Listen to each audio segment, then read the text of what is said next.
Hi, this is Brother Barnes, and we're working together. We're doing a mock practical so that we can get ready for a quiz or a test on this human model brain information.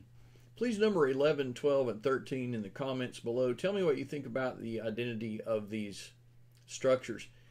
As I was thinking about this, I was thinking the brain is a really powerful organ, but I was thinking more than that, the wagging tongue out front, which is hopefully controlled by the brain, is perhaps even more powerful. That's something to reflect on.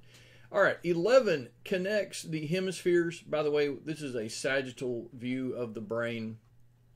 This is the right hemisphere we're looking at in this picture. 12, these are the walls. Most of the walls of the diencephalon are made up of this paired structure in the middle right here.